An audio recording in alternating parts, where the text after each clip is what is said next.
We're so happy you could be here tonight. Thank you. A couple of ground rules and just housekeeping, and then I'm going to turn it over to the council member to get us started. So we do have some more seats coming, we're hoping, and if you're a person who needs a seat, please see someone in a county shirt so we can make sure that you get a chair. Or if we need to ask someone to stand, we'll do that also. So we know people have different needs. That's the first thing. Second thing, we have our state partners over here. If you could raise your hand. If you have, well, we're gonna introduce you, but we have our state partners have a table. If you have any state questions, if you'd like to go over there, you're welcome to do that. And I'll take this moment to introduce Senator Jim Rosapep, who's here. We have Delegate Mary Lehman. And we also have Delegate Jocelyn Pena-Melnick. So we also have the hardest working police division in this area, Division 6, right back here.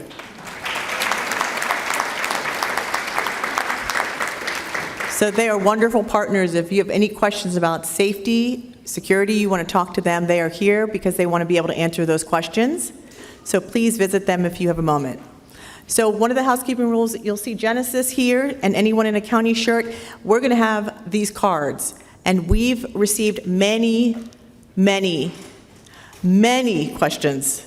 And there's so many. This is one of the largest attended town halls that we've had and that people registered, so we know that this is very important to you. And all of the questions that we received, we did turn over to our presenters so that they have it. So several questions were redundant, so they're going to try to address those.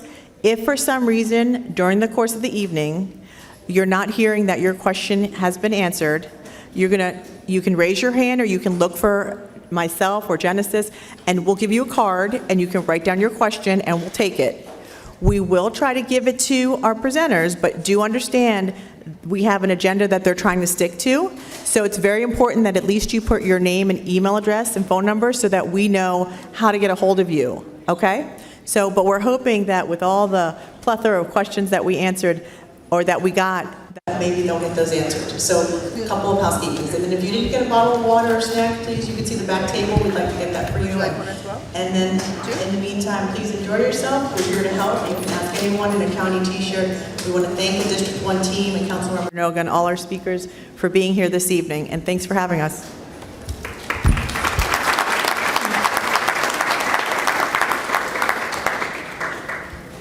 Okay, good evening. How's everybody doing? I wasn't sure what kind of crowd we would get tonight. Friendly, neutral, hostile. I'll just say this. If you go into the Washington Post archives and look for the paper from December 7th, 1997, there's an article about a troublemaker that's, I think it's entitled The Lawyer Who's Wanted When Development Is Not. And that was about me. But having said that, I'm in a different role these days, and we need to work on, together, the type of development that we want to see here in northern Prince George's County. Now, tonight's meeting is about the Subregion 1 Master Plan Minor Plan Amendment. Okay, I know people think it's about Konterra, and Konterra is one of the major properties that is in the Subregion 1 area, particularly it is the major property that's not been developed. So Konterra is a focal point, and we put it on the postcard because we knew that you would come out to hear all about Konterra. But the master plan process is critical because it's when the public has the most engagement in the land use and development game. And because the current master plan we have, and I have samples of master plans and general plans over on the table if you've not seen one, they're thick documents that are put together by Park and Planning and property owners and citizens. And we're starting a process where the citizens will be engaged in coming up with an amendment to the existing master plan. Now, the existing master plan was approved in 2010. Okay, so it's a little out of date. And I've been begging Park and Planning unsuccessfully for starting a new master plan process for 7 years. And finally, they got tired of me nagging, so they've agreed to a minor plan amendment, which is not that minor. It covers, I think, a couple thousand acres. And there's a picture, there's a map. I do want to note one, I'll call it housekeeping item. It's not really housekeeping. The city of Laurel has its own planning and zoning authority, its own zoning ordinance, zones, master plan. So when you go on the other side of Konterra Drive, for the most part, you're in the city of Laurel. And they have different rules and do different things. Now, the last master plan, for the properties that are along Konterra Drive, those were zoned and proposed for development as low-density, single-family detached housing. The city of Laurel annexed that land, and you do not see low-density, single-family detached housing. It's also something important to remember when you live adjacent to Laurel, that things that are in plans can be sucked into the city and become something else. And a lot of times the county gets yelled at about things people don't like. But the city has good planners and they have good intention, so not trying to put down the city, just trying to explain that there are two sets of rules and things can be annexed. Fortunately, Konterra has not been annexed. Now let me see if this works. Oh, it works. Okay, so what we're talking about is comprehensive planning. The development process begins with comprehensive planning and zoning. And comprehensive planning consists first of a general plan of development for the entirety of the county. So we've had 4 general plans in this county dating back to 1964. I've got a copy of the 82, 2002, and 2014 plans on the table over there if you want to see what these are like. And if you want a copy of any of these or get it online, we can provide you with that information. Being informed is always a good thing. Now, after you get a general plan, you come to the master plan, which is what we're talking about tonight. Now, the county is divided into subregions, and those subregions are divided into planning areas. Now, master plans and small sector plans provide the comprehensive planning for subregions and planning areas throughout the county. Now, area master plans provide specific recommendations on the environment, historic preservation, living areas and housing, commercial areas, employment areas, urban design, circulation, et cetera. So as I said, I'm going to keep repeating this, the master plan process is the key for every resident to be engaged in future development in their community or redevelopment. And this as a zoning lawyer who represents citizens, this is very important to me and it should be to you. Now, what happens, this is the order of development approvals. So when you see development or you're wondering what's happening, it starts with zoning, then preliminary plan of subdivision, detailed site plan, final plat, and then building permits and grading permits. Most of the development proposals that you hear about and are concerned about are at the subdivision or detailed site plan stage. And at this point, the question is not, the question is how these properties can be developed, not whether they should be developed. And that's very important. Your role, your most important role, is at the zoning stage, and that's why we're here. So residents concerned about development currently have very limited meaningful input once you get past the zoning stage. And while the master plans provide the best opportunity for meaningful public engagement, master plans are considered guides, unless a law is enacted to give plan provisions legal weight. And very often those guides are ignored in the development process, and people get very upset, as they should.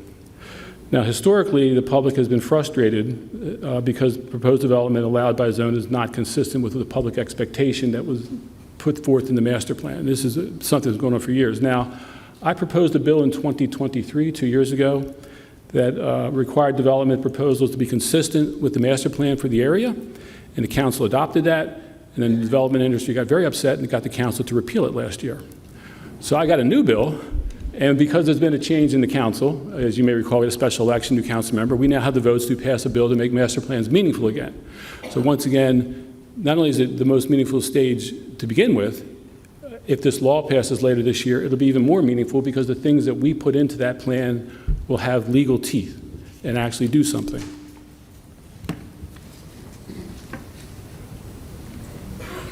So these are the northern area master plans that have been around. this 1975, 1990, and 2010.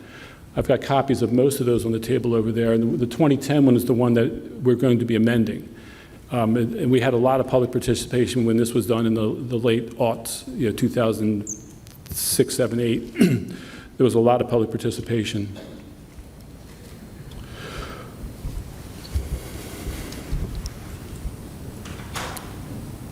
And real quick, this is what the Subregion 1 looks like. It's made up of 4 subregions, planning areas, 60, 61, 62, and 64. We're mostly going to be dealing with 60 and 61, mostly properties west of Route 1. And to do a minor plan amendment, and parking planning will explain this, you're limited to not amending more than 50% of a subregion. So we had to pick and choose the most relevant portions. Now I'm going to give a quick history of Subregion 1, and I'll make it super quick, super high level.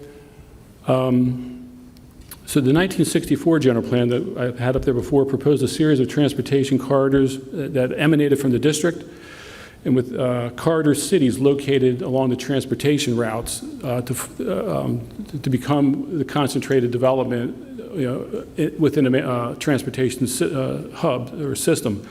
Now, the Subregion 1 1975 master plan anticipated a corridor city between Laurel and Beltsville. That's where this concept came back in the 70s. Now, in 1981, the Gould family, we have Mr. Caleb Gould here, acquired over 2,000 acres for a town center. And after a somewhat contentious rezoning case, long before my time, they received MXT zoning on 488 acres on east of I-95, which is where the town center is today. In the 1980s, work began on a new master plan, which became the 1990 Subregion 1 master plan. And at that time, most of the land along Old Gunpowder Road was zoned industrial, believe it or not. That was the intent. So the preliminary master plan that came out for public discussion maintained the industrial zoning and proposed Old Gunpowder Road to be a 6-lane divided highway with an interchange on the inter-county connector. That was 1988-89. Now, at that same time, Konterra proposed taking the retail out of the town center and moving it across the I-95 up against between the 95 and the power lines and making an upscale regional shopping mall. So leaders from the Beltsville Citizen Association, the old Gunpowder Citizen Association, the West Laurel Civic Association banded together and started lobbying for changes. So almost all the land west of the power lines along Gunpowder Road was downzoned to low-density, single-family detached housing. That's where Bentley Park comes from, and essentially Cross Creek. So we downzoned industrial, put in high-quality housing or high-end housing. Now, where the shopping mall is supposed to go, that never got built, but the land is now zoned for a town activity center on that side. The inter-county connector interchange was removed from Old Gunpowder Road. That's why you don't see one. Citizens were very successful in that. And the Gunpowder Road was limited to 4 lanes maximum, from possible 6 down to 4. And then the Konterra interchange that you see was part of that discussion, and that's where the Konterra interchange came from and the collector distributor roads. All that came from people like you getting together and saying, we want something different. Okay, so you can have an impact. Okay, it's very important. And as it was, I was a 30-year-old Civic Association president for West Laurel, helping to push that through. And I don't know if Karen Coakley's here, but Karen Coakley was the Beltsville Citizen Association rep, and we worked together on getting those changes. So the last thing I'll say before I turn this over was after I was elected in 2002, that 1990 plan was pretty old at that point. So I advocated for a new plan, and we ended up getting the 2010 plan that exists today. So when I got elected again in 2018, I started advocating for a new plan, and here we are with a minor plan amendment. So I want to introduce real quickly the folks we have speaking. First, we're going to have Scott Rowe, who's with the Park and Planning Commission. He's the Community Planning Division. He's going to talk about the minor plan amendment process for a few minutes. Then we have Jim Soltesz of Soltesz LLC. He's going to discuss concepts he has for a, let me flip this real quick, for potential development of property that's been a little troublesome, coming up with a concept for it at the corner of Old Gunpowder Road and Ammondale Road, right near the 212 interchange. And we have Jay Mittel, Senior Vice President of Operations and Strategy for University of Maryland Capital Region Health. He's going to discuss the future of the hospital. Because remember, they were going to redevelop that campus, and COVID came and things happened, so he's going to give us an update on what's going on with that. And then we have Mr. Caleb Gould and Chris Hatcher, and they're going to speak about Konterra, including the properties outside the town center, and give you some thoughts on where that's going. I'm going to turn this over to Scott Rowe in a second. Did Mr. Barnes come? Don't see Mr. Barnes yet. We're expecting Mr. Darrell Barnes, the new chair of the Park and Planning Commission, to join us at some point. So please understand that we are at the beginning of the process. We are actually holding this town hall during the preliminary stage. The process even hasn't officially started. It's months before the official process will begin, because I didn't want the public to feel rushed in this process. So we're having this town hall before the official process starts, so you can hear the types of things that are coming, learn how the process is going to work. In addition, I'm looking for citizens who are willing to invest some time working with me on an advisory committee. So if you're interested in that, please see Michelle Garcia, who's around somewhere. You'll recognize her. With that, I look forward to, over the next 15 months or so, working together to come up with an amendment to the master plan that we can all be proud of. So with that, I'll turn over to Mr. Scott Rowe from Park and Planning. Oh, while he's coming up, oops. I just want to mention, it's not part of our Subregion 1 master plan process, but the Belts Agricultural Research Center is being talked about for being the employees transferred out of the area, and people are concerned about the potential development for that. Our good friends from the state, Jim Rosapep, when he was on the delegate 30 years ago, he and the senator back then and the other delegates put in a bill that requires, if the federal government ever transfers Belts Agricultural Research Center property to private interests, that it would be placed and permanently maintained in agricultural open space. So it is not open for development. And unless the state changes the law,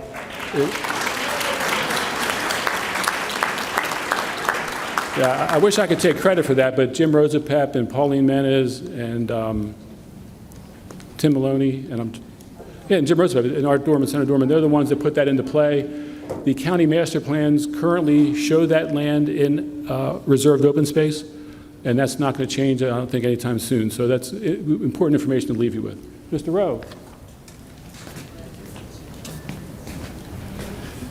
Thank you, Councilmember Denoga, and I just want to echo what the councilmember said. It's great to have so many people show up and participate at an evening meeting to talk about the future of Prince George's County and the future of northern Prince George's County. Often we don't get this many people show up, so we're very excited about that. The councilmember covered a lot of the points that were in originally in my presentation, which is great. We can speed through a little bit. All right. Can you hear me? All right.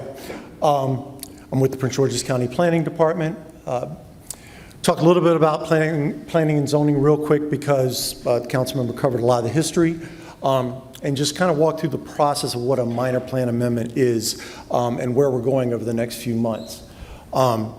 Here's another map of Subregion 1. The area in pink is where we're going to study over the next few months. And when it's time to identify where the minor amendments are going to occur within the plan, that boundary is likely to shrink down a little bit more. Generally speaking, when we do this type of thing, we're usually looking at non-residential properties. We're not usually looking, we're never really looking at single-family neighborhoods and existing communities. We have plenty of land to develop elsewhere in the county. We talked a little bit about the previous plans. I don't need to go through it before. Councilmember did a great job of talking about the history. The general gist of the previous plans, as he said, was a corridor city in this area. Then eventually it became 2 corridor cities, and then it coalesce down to the current plans for Konterra. 2010 master plan recommends a regional center evolving into a metropolitan center, which at the time was the largest type of center in Prince George's County.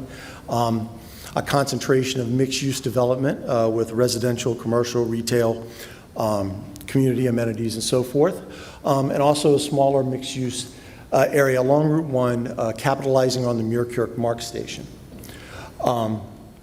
Councilmember already described Plan 2035. This plan came after the 2010 master plan, so it did make a few adjustments to how we look at this area of the county. The scope and size of what could happen at the Konterra, at the Muirkirk MARC station, it has kind of shrunk down a little bit to what would be most appropriate for a commuter rail station. Plan 2035 has a variety of centers where growth is recommended around Prince George's County, and then a lot of area where we're maintaining our existing communities or preserving our rural and agricultural area, concentrating new growth at those centers, which is mostly around our Metro Rail stations, Purple Line stations, and MARC stations. So, as the council member said, it's been a few years since we did the 2010 master plan, and some things have evolved and things have changed that we didn't know about back then. We need to know what the market is in this post-pandemic world for a major mixed-use development in this area of Prince George's County, in this area of the region. How the county can best capitalize on its location on I-95. I recently worked on the preliminary master plan of transportation, Go Prince George's, and really that plan talks a lot about how I-95 is the East Coast main highway.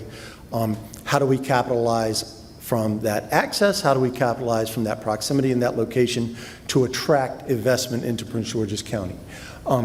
And how do the changes in the federal sector impact Subregion 1? We have a lot of federal facilities here.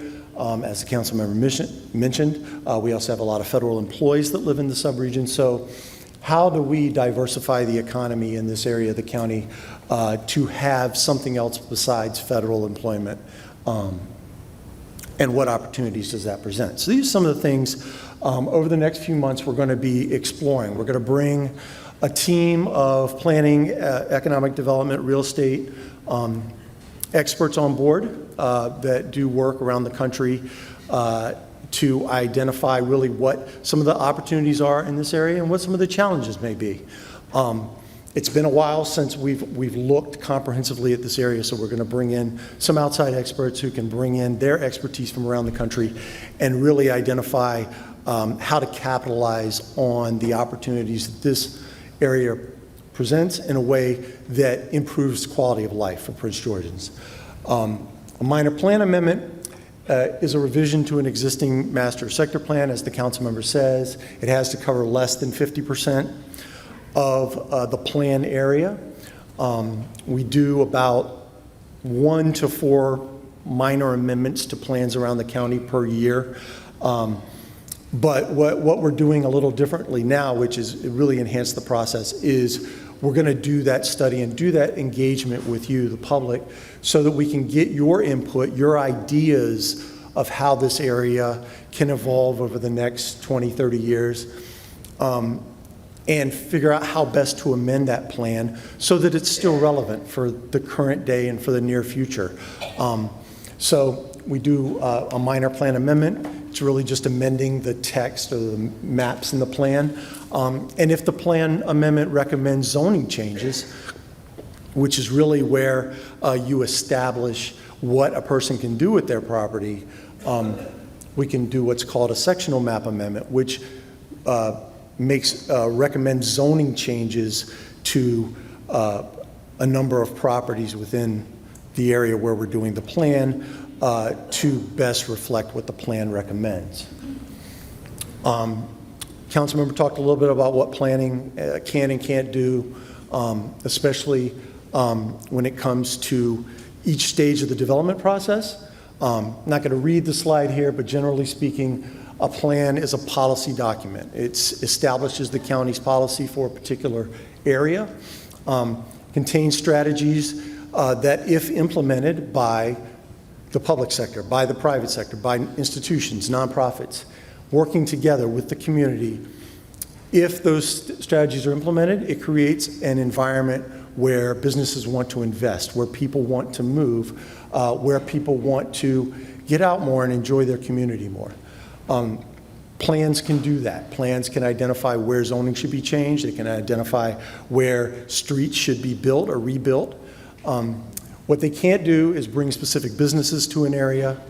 A plan cannot stop development. And it can't lead to necessarily the order in which specific projects are built. But it does lay out how, if these things were to occur, this is what happens. So over the next few months, we're going to be conducting this study and engaging with you, the public, and various stakeholders, property owners, businesses, people that invest in Prince George's County, people that want to invest in the county, what everyone wants to see to make this area of the county resilient, to thrive, to create a great quality of life, and to really build an asset for the region. We'll be doing that over the course of the fall. Come winter time, once we have an idea of how we all want to amend the Subregion 1 master plan, the County Council will initiate a minor plan amendment, and that creates a legislative process and a legislative calendar by which the Planning Board would adopt and the Council would approve these minor amendments to the plan and potentially to the zoning map as well. And a key point in that would be in the spring there would be a public hearing, and that is the opportunity for anyone to provide the County Council and the Planning Board with their ideas and what they think about the proposed minor amendment, how to make it better, how to go in a different direction. And a lot of people participate in that and submit testimony, at which point the Planning Board and the Council review the testimony, and then the Planning Board adopts a plan, and the County Council votes to approve it. And that should happen by the end of 2026 because the Council has limitations on when they can act on zoning matters in an election year. That's it. I think we're going to hold questions, Leah? Yep, okay. Thank you.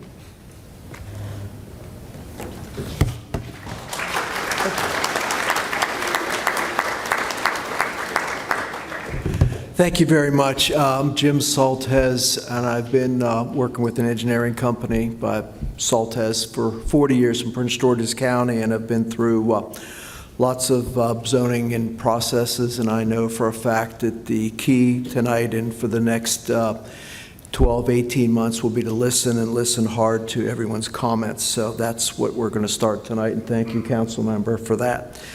So I am here on behalf of a property that's about 7 acres. It's located almost right at the interchange. I liked your comment about Interstate 95 being East Coast Main Road. It's a rather small site, 7 acres. It's currently zoned CGO, which is a commercial office zone. To the north of it is the Salt Dome. So every time we get a snowstorm, you'll see trucks up there. To the west is a 2-story office condominium, and next to that is a data center. And so this property has not developed. It has 2 rather small single-family detached homes on it. And although I was not involved back in those days, there were other proposals to do apartments on the site that didn't go anywhere. There were proposals to put townhouses on the site, and that also did not go anywhere.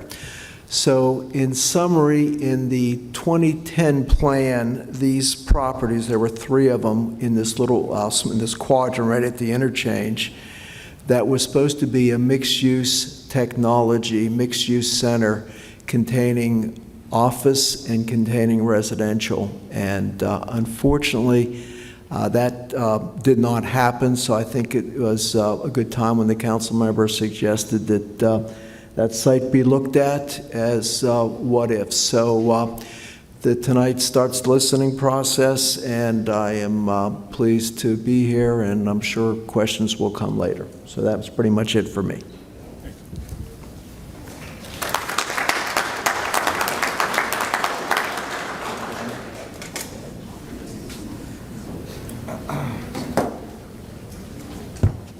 Okay. Good evening, everyone.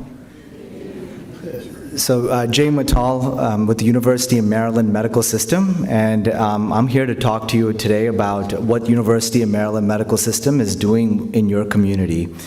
I've never heard Northern Prince George's County referenced the way it has been. My wife and my in-laws actually are from this area. They grew up in the Laurel-Beltsville area, and this area is very near and dear to my heart. I've been working with the University of Maryland Capital Region Medical System for the last 6 years, and with the broader system for the last 15 years. And again, I'm focused on telling you what's directly behind us and what's to come, on this campus that we're sitting at today. Next slide. Oh, sorry. I'm controlling the slides. Sorry. So, ladies and gentlemen, as you drove in today, and many of you who live in the area may have seen all the development that is going around behind you over the last couple of years. And what you see adjacent to this building is what I call, a one-stop shop health and wellness destination campus. And so what do I mean by that? It's a medical office building anchored by some very robust clinical partners, along with the freestanding medical facility, which is our brand new imagined Laurel Hospital. So first, on the medical office building, which has been open for less than a year now, you can see that part of the benefit of being with the University of Maryland Medical System is just our ability to tap into clinical experts that have trained at some of the best institutions across the country. And we're proud to say that this medical office building, which is a small building, only 60,000 square feet, but houses some pretty dynamic practices. So orthopedic practices, advanced imaging practices, medical oncology infusion work, and primary care, and your durable medical equipment needs, crutches, canes, etc. And so here's a list of some of the folks, again, working with our School of Medicine down in Baltimore. We're able to recruit talented, doctors to this community, and continuing to invest in promoting great access and high-quality care for the Northern Prince George's County community. And adjacent to the medical office building is our Laurel Hospital Reimagined. I say Laurel Hospital Reimagined is because, as many of you are familiar with, the Laurel Hospital that also sits a couple hundred feet behind us it was decommissioned and repositioned and reimagined as more of an outpatient-focused entity. So it still carries things like an emergency department, advanced imaging. We do a fair amount of surgery there, but the whole focus is on where healthcare is going, which is very much, no one wants to spend, God forbid, a couple days or a week at a hospital. You want to be in and out as quick as possible, and that's sort of the framework that we've adopted when designing this building. So I'll give you a quick example. You're out on the field, with your son, grandson, or you yourself are playing ball, and you get injured, right? You sprain your ankle, fracture your ankle. You can come to one of our facilities, get quickly seen by, get advanced imaging, and on that same day potentially be seen by an orthopedic surgeon, or at least at a minimum by the next day seen by an orthopedic surgeon, and have your surgery, on this campus, all in one-stop shop. So that's sort of the idea here, is that we're here to take care of you, to the extent that we can for various, disease states. So this sort of highlights, some of the other capabilities within our facility. It's basically a mini hospital, but it does carry a dynamic capability and certainly does a lot more, for the community that it's been around for the last 2 years. So as an example, 2023 was when we were back in the old Laurel Hospital. You see the top line of 17,000 ED visits. And we've been open for 2 years now in the new facility, and you can see that we've grown emergency department visits. The community is, coming back. Of course, brand shiny new building. A lot of folks are attracted to it, and we're happy to be there to take care of whatever your ailment may be. When it comes to surgery, we do a fair amount of orthopedic surgery, the example that I led with, whether it's, shoulder replacement, hip and knee replacement, we've got you covered. And we're continuing to invest and grow in that service. Same thing with cancer care, whether it's, a chemo infusion or, you need your annual mammography, you can be seen here for that service. And, again, God forbid, there's a mass detected, we have really good breast surgeons that are there to take care of you also. And I want to acknowledge Delegate Pena Melnick, who's in the crowd here. Thanks to her advocacy, we've really invested in pediatric dental cases, given that that's a need, for this community and in this region, quite frankly. So we've opened our doors to pediatric dentists and continue to grow that service for kids in need. So again, just in a nutshell, we have developed the first 10 acres of this campus, which is again right behind you, the 2 buildings I walked you through. And we have another 16 acres that we are looking forward to developing. Again, the intent is to focus on health and wellness. So, and healthcare is rapidly evolving and rapidly changing. So we're continuing to see what makes most sense, to best serve the needs of this community at large. And that's an ongoing effort, and we look forward to bringing that to you all in the very near future. So I think that's it, ladies and gentlemen. Thank you all for your time.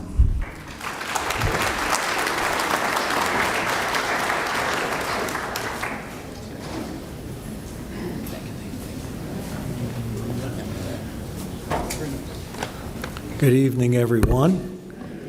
And thank you all for showing tonight. That's pretty exciting. I've never seen a crowd this robust in the 40 years I've been working at Konterra.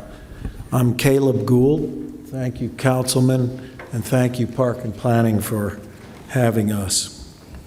I want to give you a little brief history, but first, I'd like to introduce a few of our people, because if each of you has a question tonight, I won't be able to answer them all. And so, brought with me 3 folks. Rich, would you guys stand up? Because afterward, you may get a chance to speak with them. Rich McCoy, Tate Armstrong, and Jessica Kelly.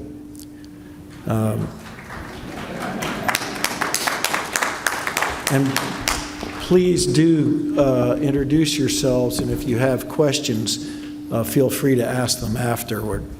I'll take as many as I can. Back in 1982, this is really ringing. Is this a problem? Do I push it away?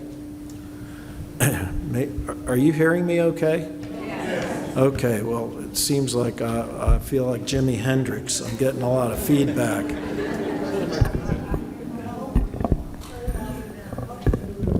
Like that? Okay. Thank you.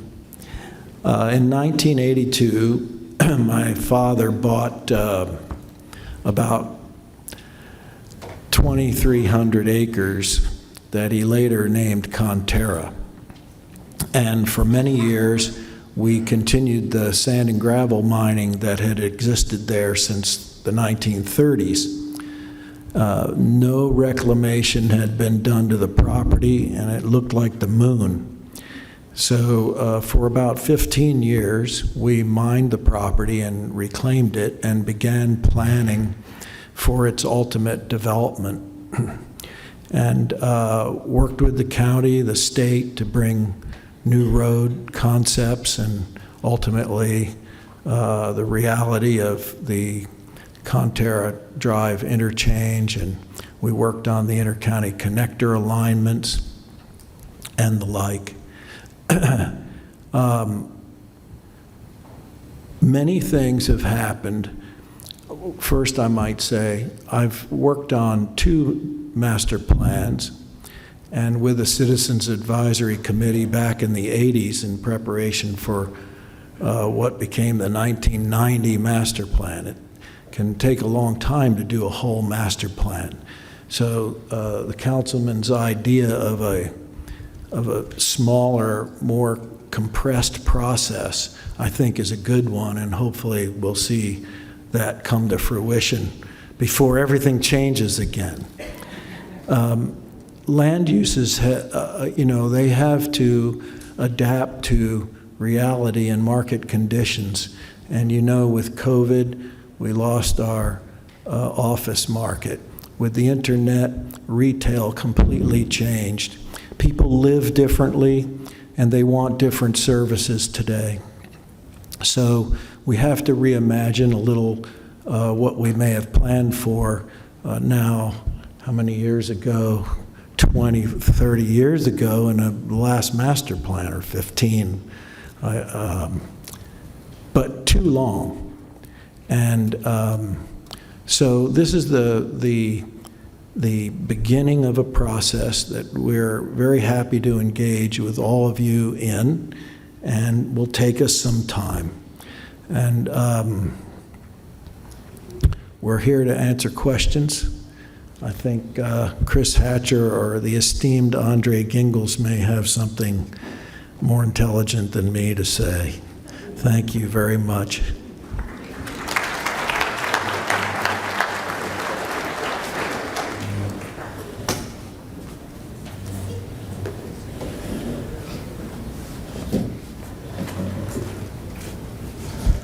Hello, hello. My name is Chris Hatcher. I tried my hardest to shake as many hands as I could before this meeting started. After looking at the room, I'm confident I didn't get 50% of the people. But I will be here to answer questions afterwards and to shake hands and be as responsive as we can be at this early stage. Also wanted to thank Councilmember Denoga, Park and Planning, for setting this up and giving us the opportunity to really engage with the community, really before the process even starts. And with that, I think we just wanted to share with you some of the development that we have done, that you have experienced, just to show you some of the quality that we've been able to develop. Here's an example of Konterra Business Campus, a really good example of some employment and some business-related development that we've been able to accomplish. Oh, I'm a land use attorney. I'm private sector, but I represent the Konterra. Here's another example of Konterra Business Campus, just from a different view, a different building. Again, just to show the commitment, the quality of the employment type business development that Konterra has done. So here is a really good exhibit that you will see again later, just to give you an overview of all of the vast majority of Konterra's holdings in and around the 295 intersection.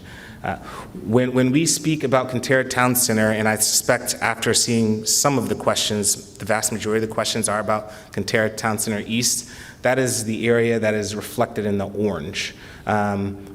What I did not see in the questions, and what we would like to talk to you a little bit about tonight as well, is about Konterra West and Konterra South. There is a Konterra North, which is just north of West. For purposes of this evening, I'm just going to reflect that as, I'm going to discuss that as Konterra West. And also on this exhibit, you can see Konterra Business Campus, which you saw the exhibits. I think we're going to take questions at the end. While you have the slide up, just quickly, does that correlate to the subregions, 60, 61, 62? Those- Yes. Okay. So 60 is west? I'm not entirely sure the actual delineation of it, but they're all going to be encompassed. Our understanding is that these various properties will be included in the minor master plan amendment, to answer the question. Here is an illustrative from the conceptual site plan, the preliminary plan, and the detailed site plan that was approved for Konterra Town Center East. Just so that we're all working, with the same information, because it has been some time since it's been approved. This is somewhere between 11 and 12 million square feet of development. This is about 6 million square feet of commercial development located in the core. To delineate the core, you see where the power lines are. It's just south of the power lines, and in between all the circular roads. So it's that core section where you can start to see some of the multifamily buildings. It also has the environs where some more commercial and more lower density residential. So Konterra Town Center East is generally delineated into two separate areas, the core and the environs. And again, we saw many of the questions that came in. Here's an exhibit of what we believe will be the first phases of Konterra Town Center East. When you were looking at Konterra Drive, which is the circular road that goes around Konterra, on the northernmost road in between the red buildings is Boulevard West. The southernmost road on this exhibit, which is in between the blue buildings, is Boulevard East, and that road that connects Boulevard East and West is it's Broadway. The colors that you can see, the red is more of the big footprint retail, experiential retail type uses. The purple is the hospitality uses. The blue is the residential uses. The yellow is your more activity space retail experience. You can see it along that main road in the middle, and it's also on the ground floor, some of those multifamily buildings. And the gray is the parking garages that we're anticipating. It is anticipated that it will actually develop from both angles of Konterra Drive. So when you're on Konterra Drive and you're on Boulevard West, it'll come down, and simultaneously the development will occur from the other side of Konterra Boulevard, coming in from Fashion Place, which is the road that you can see in between the two townhouse pods. What you will see later this fall is the townhouse portion start to go vertical. So approved is roughly 219 townhouses. The builder will have some elevations that were approved a few years ago from Caruso, and you'll start to see those come up later this fall. You'll see an elevation from the multifamily building, roughly about 500 units by the builder Bizzuto. We're in process of trying to get permits and trying to make that work. But we did get a lot of questions about where we are, what we're doing, and what's been going on. Wanted to give you an idea of where that is.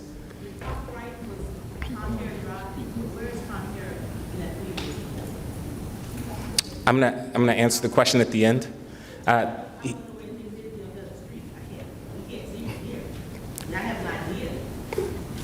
And so this is the phase one. There's Konterra Drive off to the right, and then you can see Fashion Place coming into the circle. Do you have a pointer?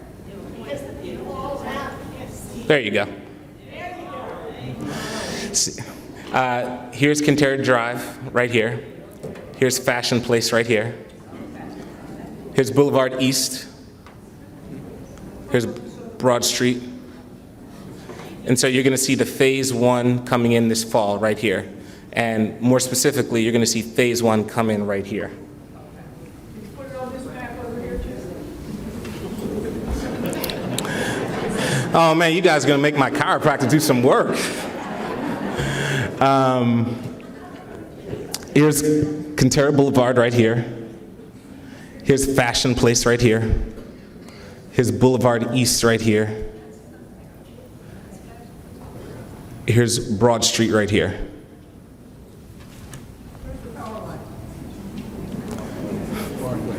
Yeah. Here's an exhibit coming in from Konterra, from Fashion Place, looking into the community. What you can see is the townhouses right here. Is Fashion Place the road that's already been developed that goes nowhere? Is that correct? It's, yes. They've got to clear up a lot of plans. Here's another angle of going down Fashion Place towards the circle right here, with the townhouses shown right here. The circle right here, the townhouses right here, Fashion Place.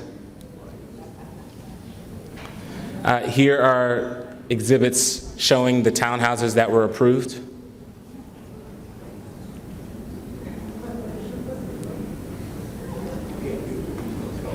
And here is the building that's being designed by Bazzuto right now that we talked about, the multifamily building. So the first phase of multifamily.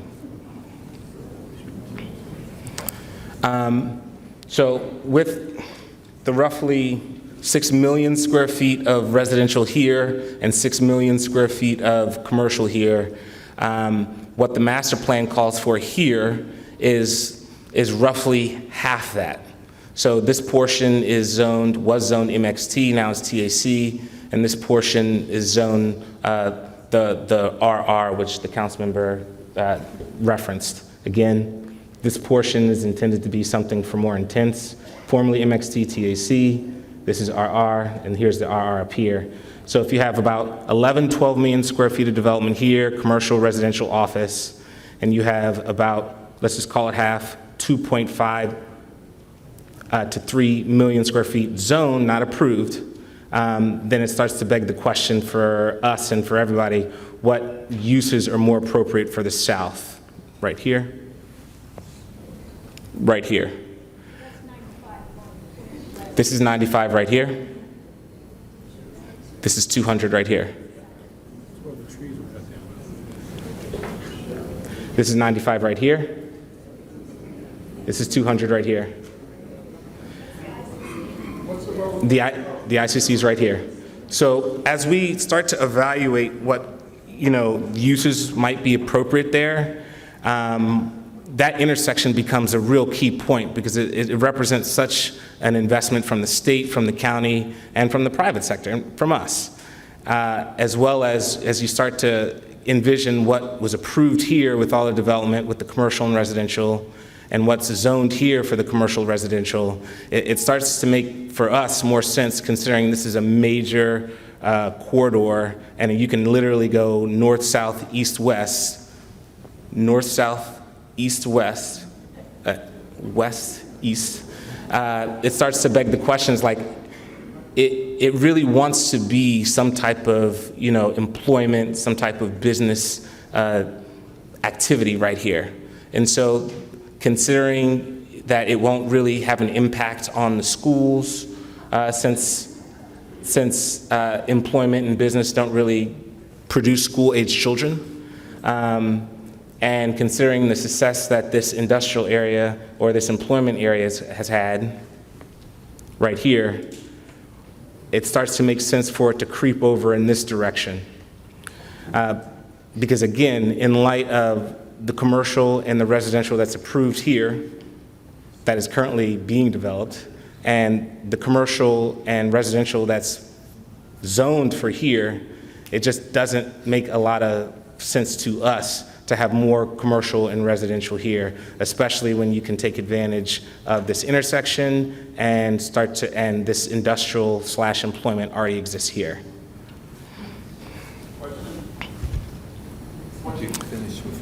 Yeah. Well, with that, I think we're prepared to answer any questions at the end. Yeah. Go ahead. Take a note card, sir.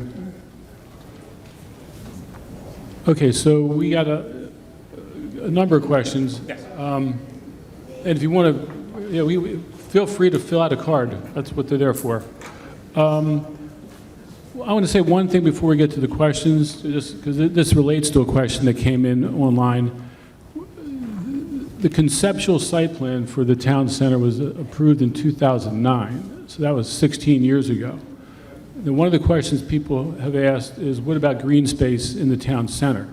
Mr. Hatcher is going to answer that question in a second, but one of the things that I demanded at the time was that they take what would be normally required from that town center and move it over to Fairland Regional Park. So there's actually 41 new acres of parkland on Gunpowder Road right across from the aquatics, well, more like the skating rink. So there's not going to be as much green space in the town center. There's going to be certainly plenty, but it's not going to be like a giant park. So just so you're aware, we meaning me, and this was discussed at the time, strongly advocated, because frankly, we were supposed to get that land earlier, but the development didn't move forward, so it's just been released in the recent past. So there will be more parkland coming and more activities for fields and stuff across from the skating rink. The questions that people really want to hear some answers to is, in particular, what type of retail is coming, or what are you targeting? And and for everything, when can they expect to see stuff coming out of the ground? Okay, in Town Center East, we're looking for various types of retail. First and foremost, grocery. So we want to have the full component of amenity retail for residents of Konterra Town Center, and that requires a quality grocer. Secondly, restaurant, other service retail. We have had a great interest in kind of experiential retail, themed kind of restaurants where there are also activities and that sort of thing. And then, of course, we'll have other services, even medical services there too. No shopping? Oh, yes, we'll certainly have lots of shops, but our focus at the outset in developing Broadway will be to attract quality grocers and more of the service retail and restaurant. There will be shops, but as far as fashion goes, that will ultimately come in on Fashion Place, imagine that, and more in the core of, more in the center of the town center.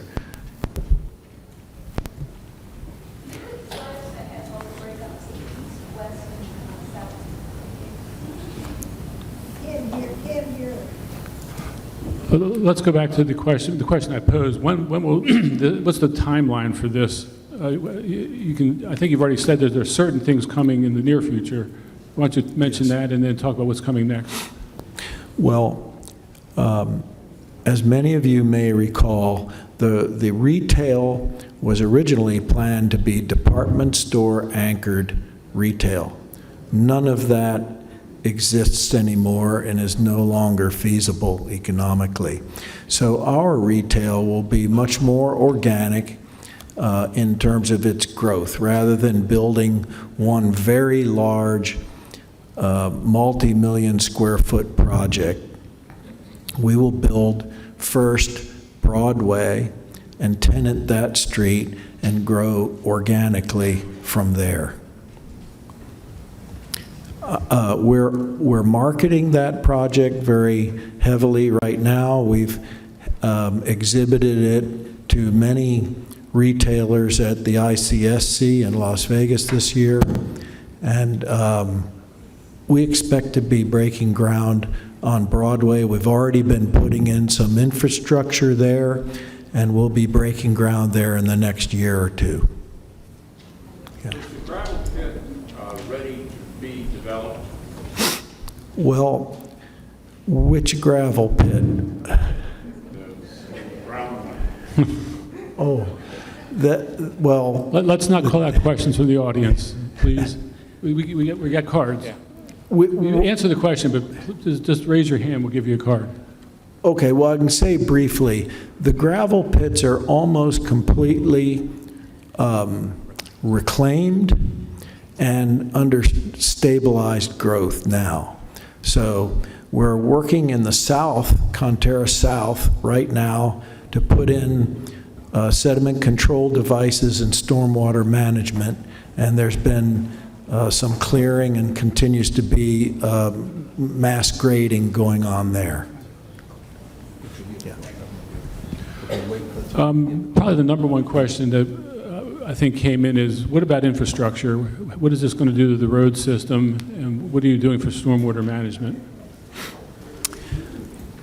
Well, I'll take them in reverse order. Stormwater management is planned, all of our stormwater management, for the 100-year storm. So we have been working for some time to alleviate flood conditions that exist on Route 1 in the area between Amandale Road and, say, Muirkirk Road. And so much of our early stormwater management was to mitigate that. And that occurred in the Konterra Business Campus, and it occurred in Konterra Town Center East, where we built 4 large basins there. The other part of the question was? Roads and schools. Roads. Roads and schools. Roads and schools. Well, we have no immediate expectation that we'll overburden schools or roads. Our roads, as you know, unlike any development I can think of in the state, have been built well in advance of the other construction and occupancy of our project. Konterra Drive with a brand new interchange at I-95. Of course, the intercounty connector came in, and various improvements, associated with those roads mainly. Conti Road also being realigned. So I don't think any impacts to schools and roads for the foreseeable future, yes. But what we will share is, as part of the entitlement process, we have to go through a preliminary.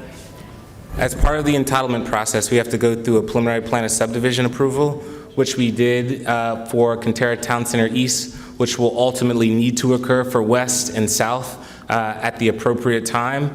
And so those schools, police, fire, and transportation adequacy were all evaluated at that time, and we're going to comply with all those conditions imposed upon us by the government to ensure that to the extent that we are impacting the schools or the fire and police, we pay whatever fees or that's managed through a public government process.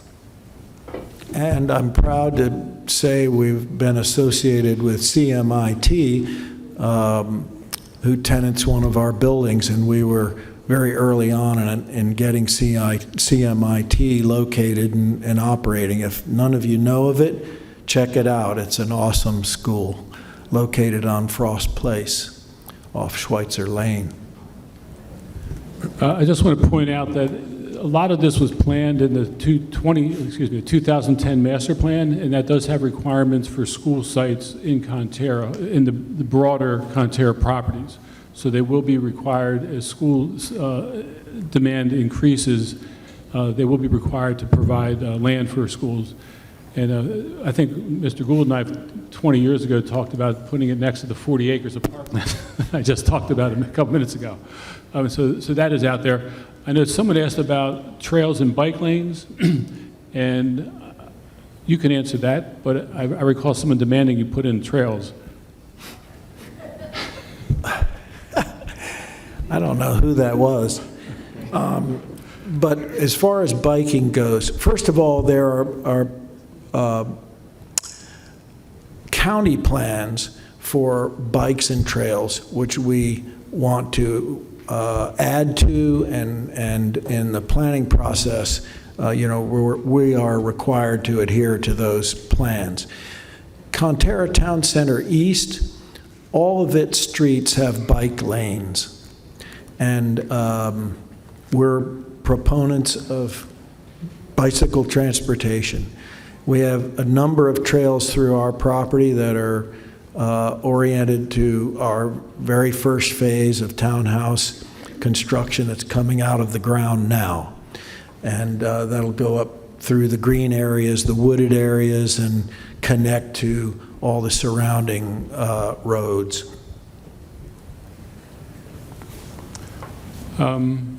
This is from the audience. Mr. Ume asked, how does this development impact the new Dreamfinder Homes development on Meerkirk Road up in Montpelier Hills? Some of you may be aware of that, some not. I'm not sure there is an impact, but if you want to address that. We don't anticipate any impact.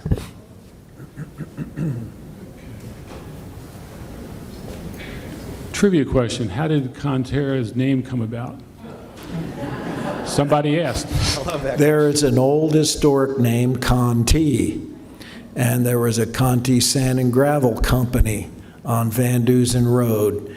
So when Dad bought the property, he kind of liked that name and said, how can we use that name?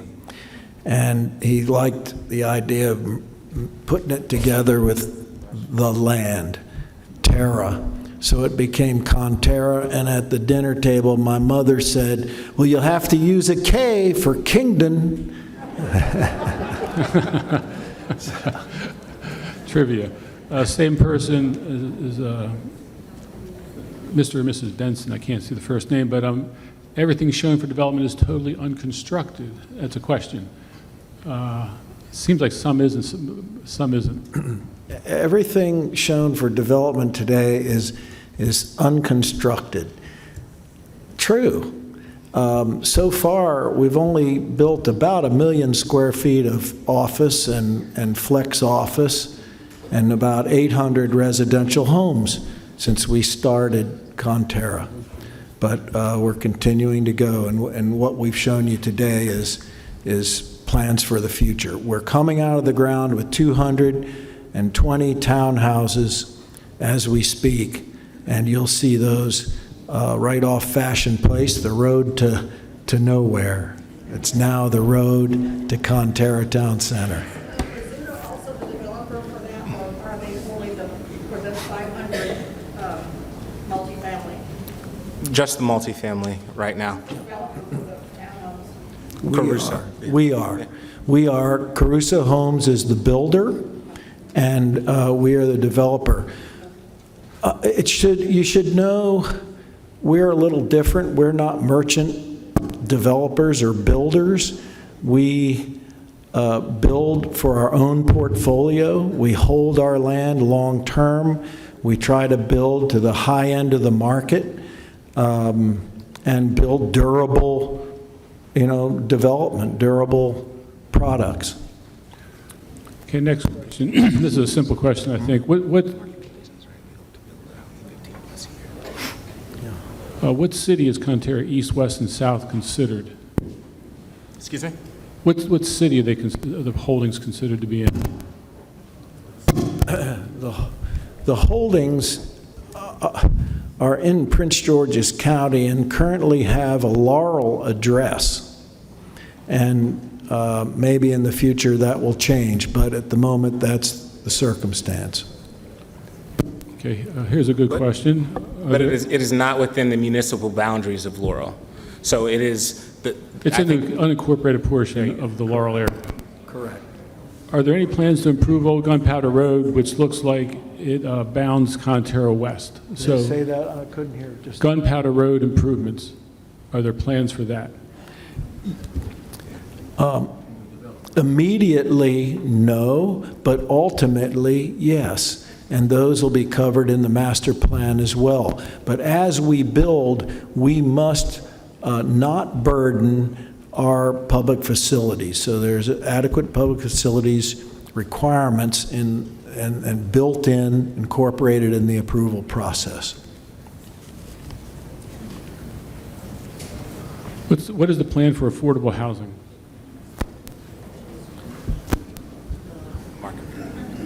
We're building market rate housing, and we have no specific program for affordable housing per se at this time. Okay, there's a question about new homes coming, will there be new schools? I think we addressed that. There will be schools in due course if it becomes necessary. Right now, most of the Laurel Elementary, I think middle schools are not overcrowded, at least not much. But in any event, Park and Planning will be addressing the school adequacy as development goes forward. How many housing units will be in the first phase? 220 townhouses right now, and 500 apartment units are planned, yes. Keep in mind, in Town Center East, there's going to be roughly about 5,000 units coming, whether it's multifamily or townhouses. And in West, there could be roughly, by the zoning, not approved, but by the zoning, about half of that. How many years for full build-out? 15 plus. Well, build-out will take 15-plus years. Yeah. I've got money on that. just based on history. We have a question about the University of Maryland Hospital. Jay, are you going to knock down the old hospital? Ms. Hines wants to know. The question was around knocking down the old hospital. So yes, there is a plan when funding becomes available and the next phase of development is identified, then that building will be torn down. Okay, Mr. Gould, what is being done to avoid flooding issues?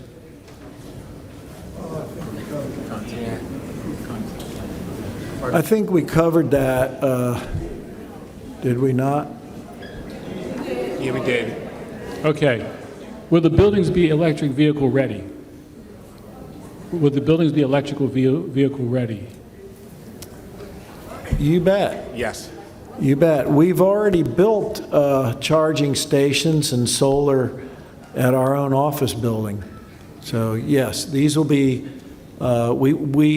we have a corporate charge to build sustainable commercial buildings only, and they must be by our own self-imposed requirements, LEED Gold or better. The last commercial building we built was in downtown Washington, and it is a LEED Platinum building at 600 Mass Avenue. And when the county council, I and my colleagues passed electrical vehicle ready requirements for townhouses, single family, and apartments, so they will be doing that. Are the buildings going to be electric? I guess electric as opposed to gas as required by Maryland state law? I think it's going to be coal-fired.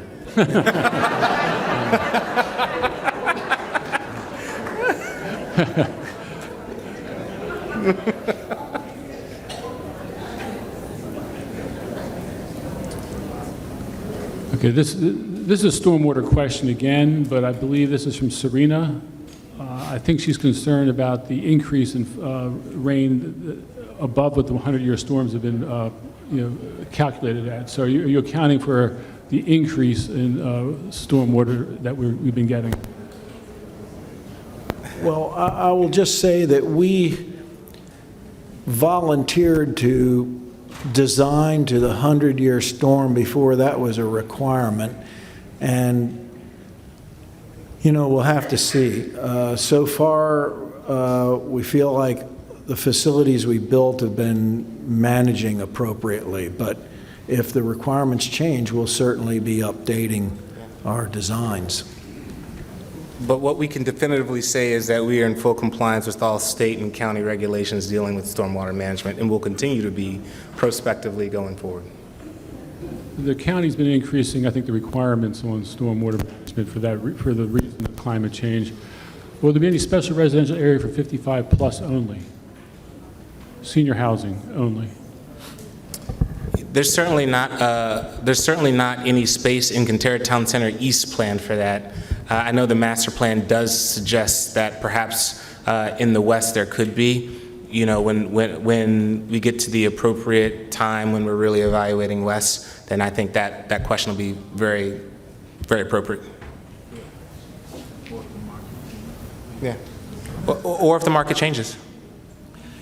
You know, we have a tremendous number of units to build. Yep. And certainly there will be age-restricted or age-appropriate housing. I like old people more and more.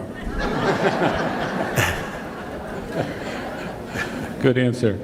From Ms. Waters, have you considered a sports or entertainment complex like the one in Alexandria or Arlington, Virginia? You tried to build a stadium once, didn't you?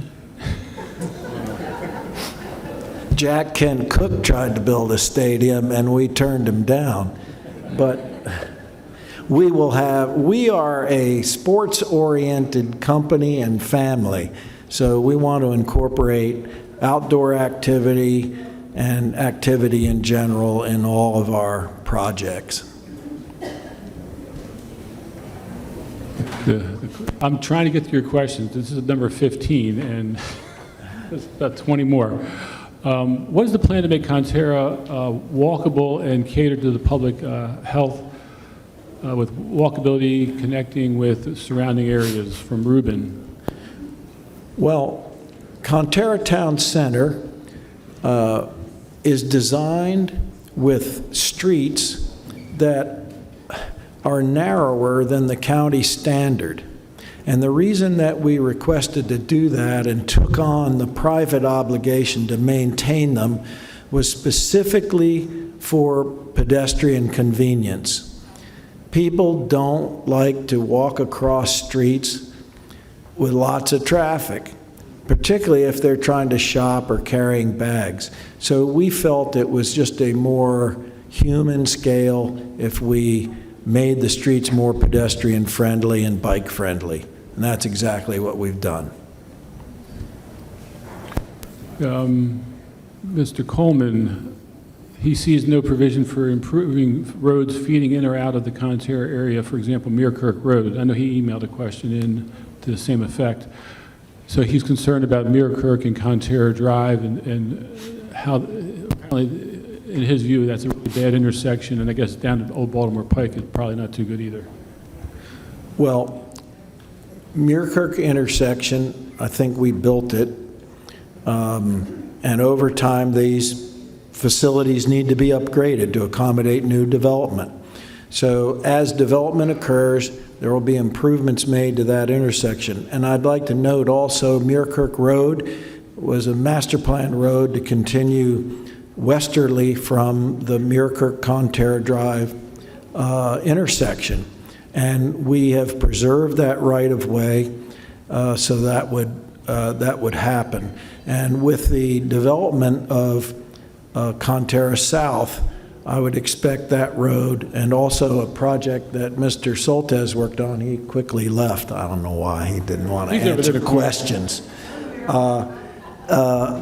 He recently developed a project on Muirkirk Road, and together that road is back on its original master plan alignment now, I'm happy to say, and that will be extended westerly.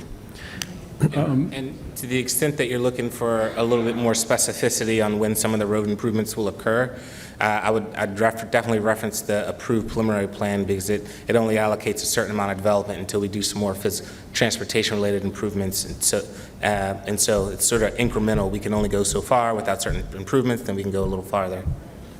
There's actually a very important road project, that's a state road project that has not been funded. And so bear with me, I'm going to describe it. When you go down Konterra Drive and it changes over to, what's it change the name to? Virginia Manor Road. When it dead ends at Ammondale Road, Ritz Way, there's actually a space for it to continue behind those industrial buildings, cross over Route 1 into the Beltsville Industrial Park, and then come out on Kenilworth Avenue extended. And that's supposed to be a reliever for I-95. That project's been on the books since I became a council member in 2002. Greenbelt has opposed it, even though you think about that in Greenbelt, where Kenilworth ends, it's like 6 lanes wide. So Greenbelt has prevented that from being developed. And this has been a state road project, and every year they come to see the county council, and every year I say, what's going on with that project? And they say it's unfunded. But that is a desperately needed road improvement. I know our delegates and senators have supported it for years, but at some point, Senator Rosenbeck, you need to kick the senator from Greenbelt in the rear and say enough is enough, because that blockage, I-95 is overcrowded. You try to get off and go down Old Baltimore Pike, it's overcrowded. Route 1's overcrowded. So that's not Konterra's fault. That's not anybody's fault, but this is something that desperately needs to happen. And I'm not a big road building person. I'd rather build transit. But that's one project that you can just see is causing ripple effects all across our area. Kind of think we answered this question, but Ms. Coleman asked it again. Plans for any schools to be built on the east or the west of Konterra. I'm sure there's no plans on the east, but there is land set aside or loosely set aside on the west. It's 40 acres. And like you said, well, you have CMIT Academy in your buildings on Frost Place. Is there currently a data center under development, and the type of data center, government, commercial, et cetera? This is Mr. Smith. Data center. I would expect data center is very feasible at our site. The critical element to building it is electric capacity, and that would need to be worked out. Takes some time, but I think it's a use to be considered. It provides a lot of tax base, no traffic.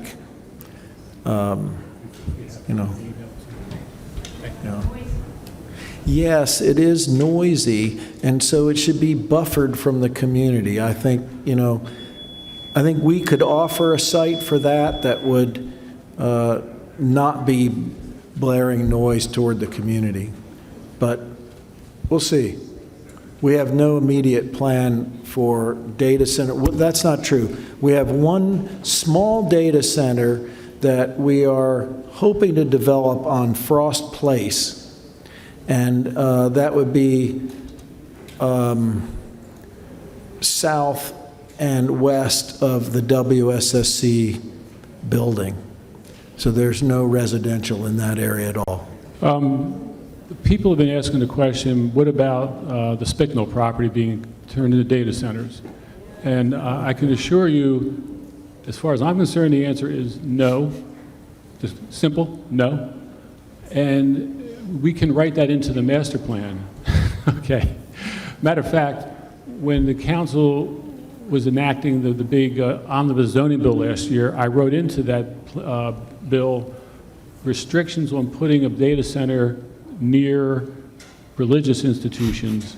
And if you're familiar with the Spicknell property, you have the Hindu temple, the BAPS temple, and the Seventh-day Adventist church there. So it's specifically that legislation limits the ability to put a data center there, but there's things that they would need that they're not going to get. We can write this into the master plan. So don't worry about a data center on Spicknell property. Yeah. I'd like to caution, though, Go ahead, my dear councilman. Data centers come in different varieties. We have data centers already. There's a data center at Route 212 and 95, right in the corner. It's very small. It was an old C&P facility, I think. We had a 110,000-foot data center at the Konterra Business Campus. That is hopefully being re-tenanted. So a 100,000 square foot data center you might not even know exists in, a flex office park. Then you have the Loudoun County style data centers. That's kind of a different animal there.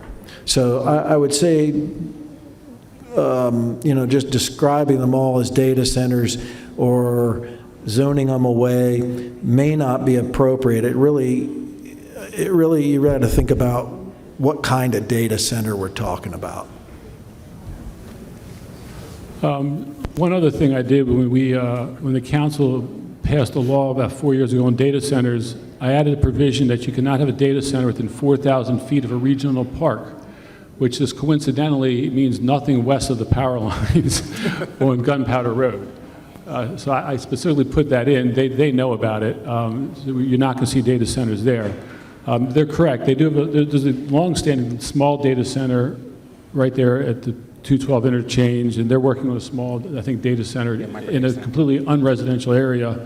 But I think many of us are concerned about electrical capacity and what that, if you read the Washington Post article over the weekend, it's something a lot of us have been asking about. What's the impact on utility rates? What's the impact on usage of water? The county council, the task force currently looking at these issues. Having said that, Mr. Gould is correct. There are places in Konterra where a data center would make sense and not be impactful to people around it. So we'll take those as they come. Now, for all you who don't know, I'm term limited and I'm retiring. So somebody else will be making these decisions when the time comes. But I will try to set things up in advance. I'm going to say to Richard Rhodes, my good friend and neighbor, I think I answered your questions on that because you had some data center questions. I'm not sure how long we want to go. I know we're losing people, but we still have a lot of people left and a lot of questions. I hate to not get people's questions answered. This is a really good question. Anton Carty, what plans are there for public transit and affordable housing in the Konterra development, particularly connections to Greenbelt Metro and MARC? Public transit.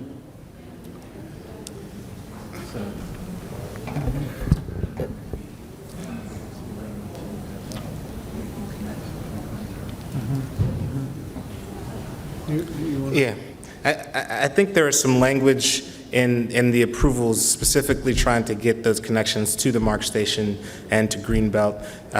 You know, I generally believe that in terms of public transit, you know, bus routes, I would consider those as well, and so those are definitely going to be planned throughout Konterra. Definitely down Town Center East, yeah. Yeah, my recollection, which could be wrong, is that in the 2009 conceptual site plan approval, I requested a shuttle bus from downtown Konterra to the MARC station. Has it in there? That's why I'm still around, trying to make sure keep these guys honest. And of course, they are very honest. Wouldn't suggest otherwise. You mentioned organic approach to retail stores. Does this include local small businesses to be a part of the plan and considered first? Yes. Yes. Yes. Will there be something associated for Prince George's County residents in Laurel? Will there be, I can't read it, grants, gravel? Might be. Crystal Taylor, are you still here? Crystal? All right, well, in that case, we'll leave that be. Ooh, have they incorporated building a music entertainment stage theater? Entertainment, music and other stuff. So we haven't located it, but we know that we'll have performing arts in Konterra Town Center. We have had some plans for performing arts facilities there to locate them and had some ideas about where, but right now we don't have a specific program to build facilities. That will come, though.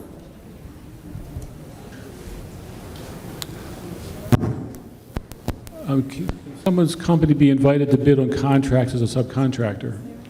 Excuse me? This person, Mr. Barnett, wants to know if his company or anyone's company can bid on contracts as a contractor. How do they do that? Yeah, I think just provide the information of your company, and you know we can certainly see how that could work out. Councilman, could you find some questions for Mr. Soltesz? He's feeling left out. Come on. I'm here. I gave up my seat for my 40-year friend, Mr. Gingles. By the way, infrastructure, I wanted to point out, Mr. Gould didn't take credit for this, but he's offered a site for some public facilities. Oh, yeah, Go ahead. right. Okay. He's been offering this got out for of here years. No one's fast. taken him up on it. For a long time, we've been wanting to see a new police fire facility somewhere between Beltsville and Laurel. And we have a site just north of 200 and east of Konterra Drive that we think could be aggregated with another piece of property that we don't own, or maybe two there, and build a really nice municipal facility or county police fire facility. If any of you are familiar with the one they built for the Transit Administration, for the police that write tickets on Route 200, I understand from a friend, got one once. That's a really nice facility there. And more good-looking public facilities like that would be welcome and would serve us well. Okay, here's a different question. I'm not sure if it's pro or con. What kind of rules are being established for cannabis usage in the retail area? Will smoking be allowed, and will dispensary be allowed as part of the retail space? So, pro-cannabis or anti-cannabis? We're going to comply with all county laws associated with cannabis consumption. Yeah, I mean, we don't necessarily anticipate that being in the program right now, but if there's an able user and can locate there, possibly. But again, we're just going to comply with all county laws as it relates to that. I think. But we do like cigar smokers. I think the county law on cannabis location might preclude because of all the residential uses there. Yeah, I agree. I think that's likely the case. Yes. For the Town Center East, that is indeed the case, correct? Councilman, we'll let you locate all the cannabis facilities. I claim not to be a consumer. Another data center question. I think this is Mr. James. Where will it be located? Will environmental impacts be considered? I think we've already dealt with data center questions. If you have a follow-up, you can see Mr. Gould or Mr. Hatcher afterward. Trying to get through these. By the way, the center closes at 8 o'clock. We're happy to continue to respond to questions after the event. Or if you want to ask any of the other guys, they're here to meet you. Yeah. Well, Everybody submitted questions, and it's hard to flow it in there, and you're not going to be able to answer everything. we're getting close. Instead of getting back to us individually, could you post all of the questions, all of the answers on a common site for us all to see? We can do that with the ones that haven't already been answered, because I don't think we're going to, well, help me out, staff. We're videotaping this, right?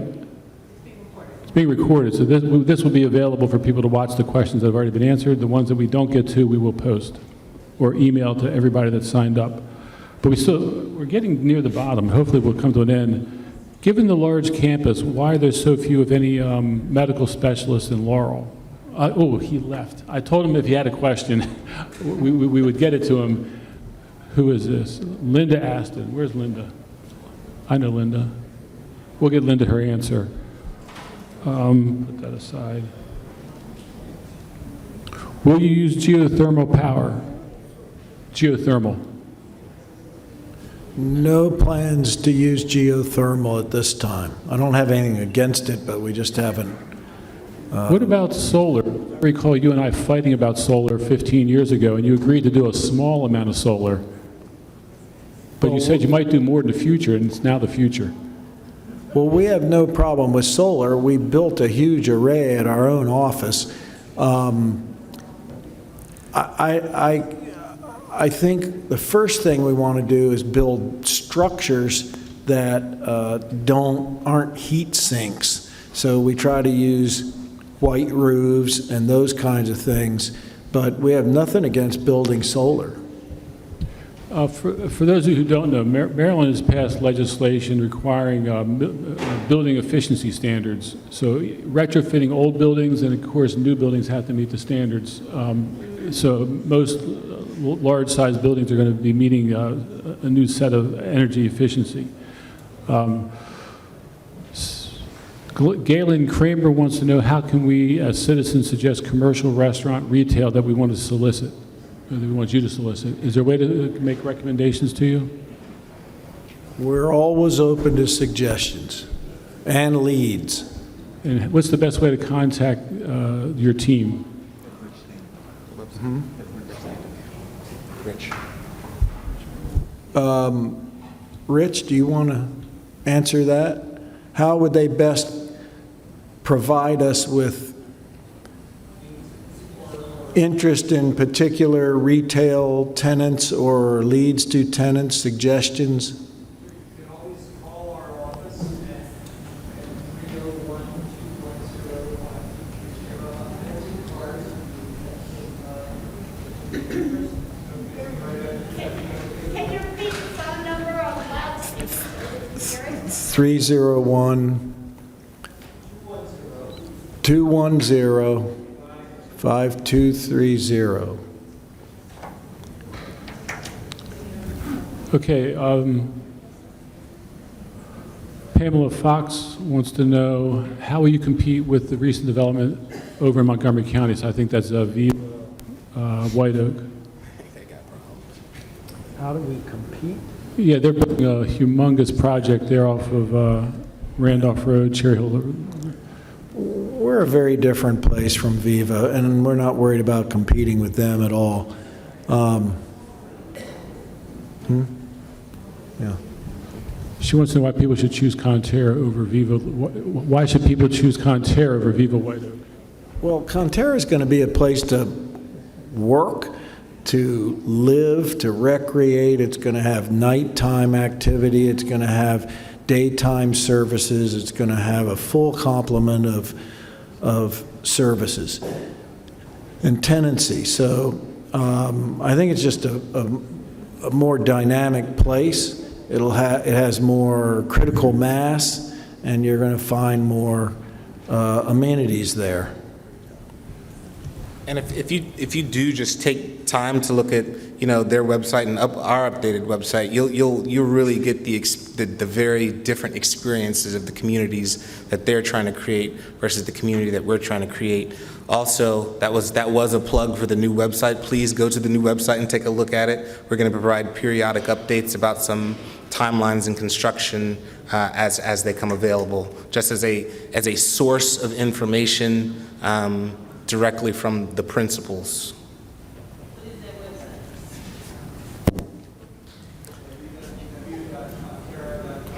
www.konterra.com. What's the plan to go into Konterra West, and what are the boundaries of Konterra West?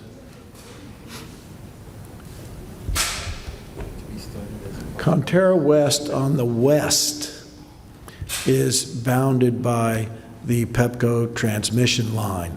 On the south, Maryland 200, or the Intercounty Connector. And on the north is Konterra Drive. Obviously, on the east is I-95. It's about 220 acres in total. And that's actually, that's a very good question, because that's part of the minor master plan process, is to really evaluate what land uses should be there.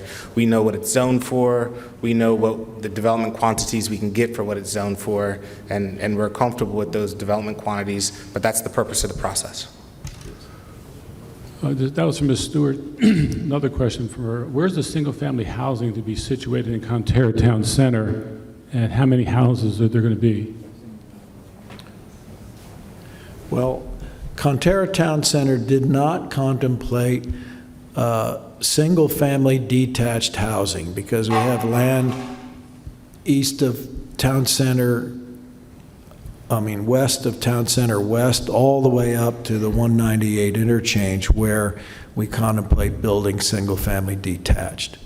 So there is single-family attached housing, meaning townhouses, in Konterra Town Center, and they're located, as you saw, our first phase of townhouses, and then in what we call the environs, which is the outside of the donut, up north along Konterra Drive, and then south of the townhouse project to Maryland 200.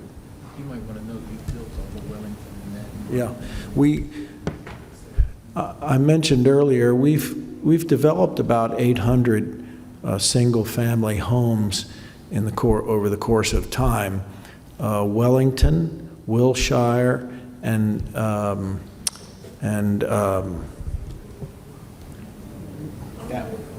yeah, that one at the end at Gunpowder Road. Bentley Park. Bentley Park.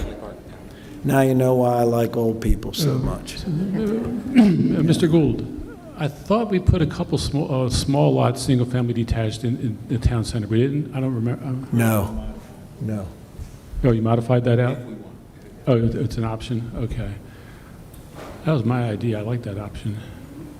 What will be done to improve or expand Old Gunpowder Road? It's currently very dangerous, and I think the issue is it will be redeveloped or rebuilt when Konterra builds houses along Gunpowder Road. I think that's the issue is the road improvement comes with the housing development, and that's unfortunately not in your most upcoming plans. You want to address that? Yes. Typically, road improvements are done by developers when they get site plan approval and have to dedicate the right-of-way for the widening of the roads. Otherwise, improvements are done to meet the adequate public facilities ordinance. And that can be off-site from the immediate project that's being approved. We often make improvements off-site. So I don't see a plan in the near term for Gunpowder Road, but the county may have paving plans to repave the road, resurface the road. I don't know.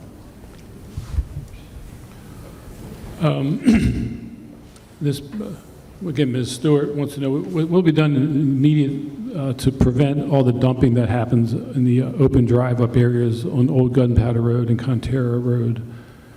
What can you do about all that dumping?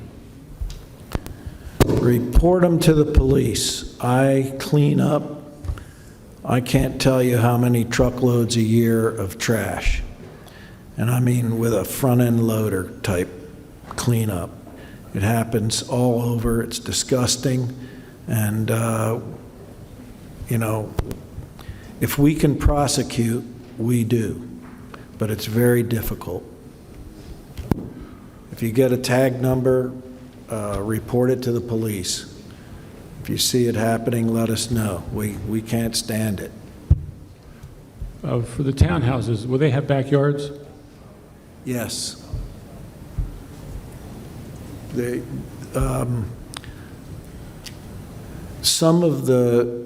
This first group of townhouses, we have 3 different products. They're very urban because they're the closest to the core of town center. And one of those products backs up to, actually fronts the Stream Valley open space, the wooded area that runs north and south between Konterra Drive and the townhouses. Those units will face the park. They will have small backyards and detached garages. The other units are not detached garages and really don't have backyards per se in this first 2 sections that we're building. Ms. Pamela Fox, are you still here? Okay, you have a University of Maryland question, right? So I'll turn that over to them. Here's a sore subject. plans for a golf course or driving range? If you know the history, that's a sore topic. We had a driving range once, and they were the most expensive golf balls my dad ever hit. The golf course is Gunpowder Golf Course. Gunpowder. Okay, well, You don't need to respond to that, but that is the golf course. yeah, that's a county golf course, and so I guess any plans to improve it or change it would be done through the county, Parks Department. But you've been looking at a Top Golf. Is that still a possibility? That's a possibility. We haven't made any deals with them or had any detailed discussions. Will there be anything for teens to do? There's a need for activities for kids 12 to 20. This is from Ms. Norwood. What? Teen activities. Teen activities? Experiential retail.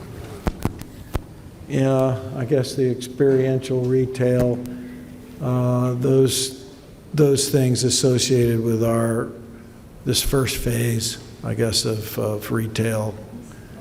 Yeah.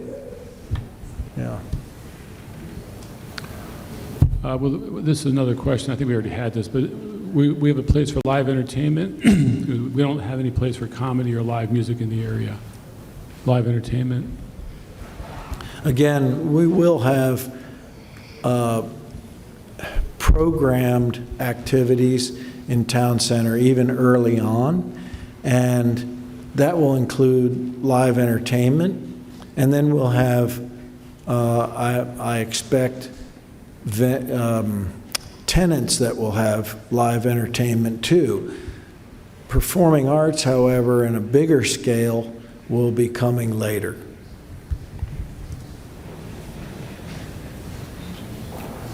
Okay, with regard to foot traffic from neighboring areas, are there any consideration for pedestrian bridges, for example, by Konterra Drive and Van Dusen Road? Pedestrian bridges. Not at this time.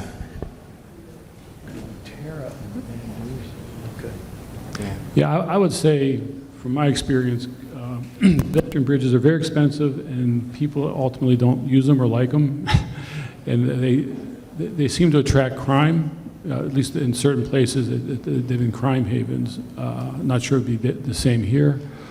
Last set of questions, Mr. and Mrs. Whitehead. How you doing? Oh, you scratched that one off. We covered it. Any hotels? Yes.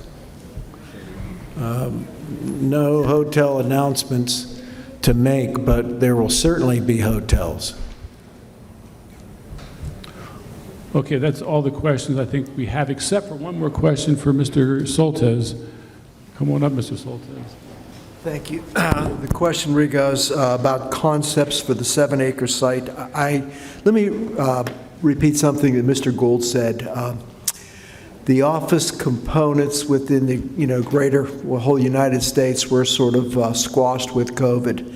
And so commercial office buildings, quite frankly, we are tearing down more of them than we've built. We don't think we've worked on a commercial office building in 5-6 years. Same with retail. The internet obviously has taken a different, most people have their retail as in curbside delivery. I know that we have we saw concepts for the apartments on the site. I don't think that was such a good idea, and neither were the residential townhouses. So we're looking at a commercial use on the property, but again, we're just commencing with the discussions with Park and Planning and the other folks. Thanks, Jim. Again, we really appreciate your time this evening. Thank you, Councilmember Janoga, for organizing this, Park and Planning for being here. As folks are going out, we're still here to answer any questions you might have. I want to really thank you, Councilmember. Well, thank all you guys for coming out. Thank you all. And thanks to Park and Planning for staying open late. And thanks to all of you for showing up. I hope this was informative, but this is just the beginning. And if you want to be part of a Citizen Advisory Committee, please see Michelle. Oh, there she is, behind the bush. All right, thank you all. Have a great night.